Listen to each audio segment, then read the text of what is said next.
Tun da ya saki Umma Karima gabaki ɗaya ya koma firgitacce, ya rasa inda zai sa kansa. Kuɗin da aka bashi, Alhaji Sango ya aiko a karɓar mai kuɗinsa. Ya turo 'yan ta'adda sun mai fashi, sun ƙwace kuɗin kuma sun ƙwace motocin da ya siya. Tabbas Malam Sani a yanzu haka ba inda yake zuwa, kullum yana cikin gida. Ashe 'yan ta'adda ake ƙoƙarin cillo masa, su zo da daddare su mai hukunci a kan ragowar kuɗaɗen Alhaji Sango. Alhaji Sango tabbas ɗan ta'adda ne cikakke, tunda burinsa ya ƙi cika. Gashi kuma Malam Sani ya cinye kuɗi, kuma kenan sai su hukunta shi su mai abin da za su masa. An tura 'yan ta'adda su karya mai ƙafa guda ɗaya, su kuma sun tabbata za su yi aikin da aka sa su. Gashi kuma Alhaji Sango yana can gida yana zaune. Ta wani ɓangaren kuma za ku ji cewa wanda aka kama yana yi wa uwargidansa fyaɗe, tabbas ta mai abin da ba zai taɓa mantawa da shi ba.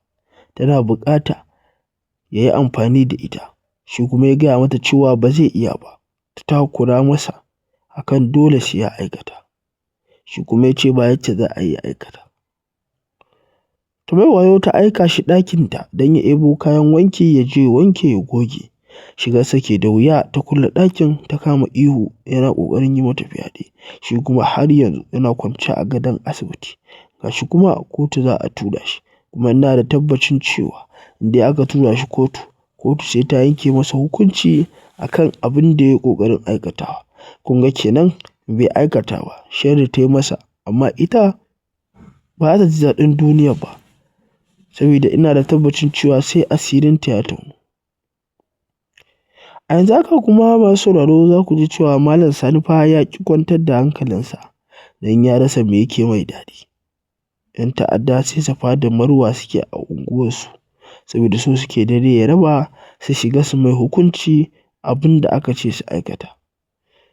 Kun ga kenan in sun karya shi ba wani abu ba ne. Duka dai iya duka Malam Sani ya ci shi sosai saboda ya ci kuɗin da ba nashi ba. Dama sai da ɗansa da Umma Karima suka gaya masa su kan su Yaya Turai ba ruwansu, a kawo kuɗi kawai su ci, su in dai za a kawo su ci a ba su su kashe, to ba su da wata damuwa. Amma a haka Yaya Turai tana ba da haƙuri kuma tana tausasan muryar Malam.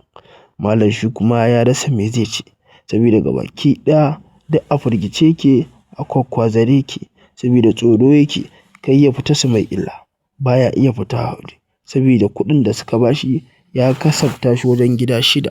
Wasu ya yi buƙatu da su, wasu kuma ya sai kayan abinci da su, wasu kuma ya yi fita ta alfarma da su. Saboda ya tabbatar kuɗin ba lallai a karɓa ba, ya je ya sai kaya, ya sai mota, ya sai kayan abinci, kuma ya sai takalmuna da huluna, yake baza kafasitinsa. Gashi kuma daga ƙarshe yaran Alhaji Sango suka turo 'yan ta'adda don su mai hukunci. Nadiya kuwa duk irin abubuwan da take faruwa da kuma irin hukuncin da mahaifinta ya yanke wajen cewa ta yi haƙuri ta je ta karɓi ragamar ƙungiyar nan ta manyan mata, ta ci gaba da gudanar da aiki, amma ita kash ta ce ba za ta iya ba. Bestie sai da ta kira ta take gaya mata cewa ita ya kamata ta je ta karɓi ƙungiyar manyan mata, ta ci gaba da gudanar da duk irin abubuwan da ake so a gudanar. Hakan ya sa ita ta ji duniya gabaki ɗaya ta daina mata daɗi. Ba yacce za a yi ta karɓi ƙungiyar manyan mata ta ci gaba da juya, saboda mahaifiyarta ba ta so, mahaifinta ne kawai yake so. Shi ma mahaifin nata ƙara mata ƙarfin gwiwa yake da ta yi haƙuri ta karɓi ragamar ƙungiyar ta manyan mata. Tabbas ƙungiyar manyan mata babbar ƙungiya ce, kuma ƙungiya ce wadda duk wanda ya karɓe ta zai ji daɗi. Sai dai ita Nadiya so take bestie ɗinta ta dawo ta zo ta karɓi ƙungiyar, sannan su ci gaba da aiki tare. Tunda bestie ta guje ta akan laifin da suka aikata, hakan ya sa gabaki ɗaya duniyar ta daina mata daɗi, ita kuma ta bar ƙasar. Gashi kuwa duk irin abubuwan da ake so a yi gashi an dawo kansu. Dole su ake so su dawo su zo su ci gaba da tafiyar da ragamar ta ƙungiyar manyan mata wadda suka kafa da hannunsu. Tabbas masu sauraro a nan za mu dakata. Muna roƙonka idan shigowanka farko cikin channel ɗin nan da ka daure ka dangwala mana subscribing da alamar ƙarar.